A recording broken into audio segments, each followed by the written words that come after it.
উন্নয়নব্রাত্য এলাকায় বিদ্যুতের অব্যবস্থা, রাস্তার বেহাল দশা। পঞ্চায়েত কর্তৃপক্ষকে জানিয়েও কোনো কাজ না হওয়ায় শেষ পর্যন্ত এলাকাবাসী রাস্তা সংস্কারের কাছে অবতীর্ণ হলেন।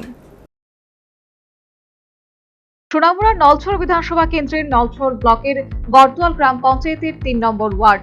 স্থানীয় সাধারণের অভিযোগ, এলাকায় বিদ্যুতের অব্যবস্থা, নেই পানীয় জলের সুব্যবস্থা।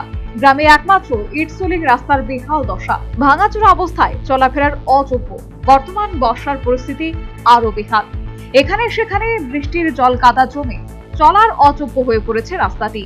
কোনো কোনো ক্ষেত্রে তা কৃষি জমিতে পরিণত। আক্ষরিক অর্থে উন্নয়ন বঞ্চিত এই ৩ নম্বর ওয়ার্ড। স্থানীয় পঞ্চায়েত কর্তাদের রাস্তা সংস্কারের ব্যাপারে অনুরোধ আবদার জানিয়েও কোনো সুরাহা হয়নি। ফলে স্থানীয় সাধারণ, বিশেষ করে যুবকরা নিজেরাই এই রাস্তা সংস্কারে অবতীর্ণ হলেন, এমনটাই জানান স্থানীয় যুবক।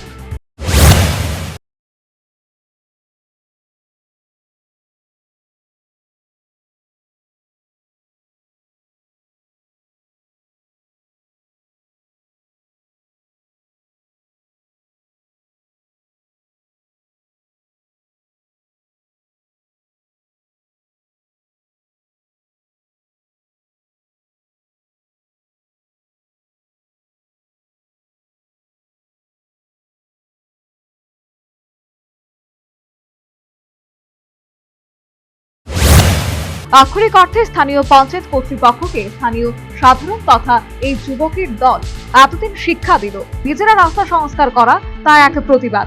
এর মধ্যেও তাদের আশা, পঞ্চায়েত কর্তৃপক্ষ এলাকায় বিদ্যুৎ ও পানীয় জলের সুবন্দোবস্তের পাশাপাশি রাস্তা সংস্কারের ব্যাপারে অনতিবিলম্বে উদ্যোগ গ্রহণ করবে। Bureau report, news vanguard.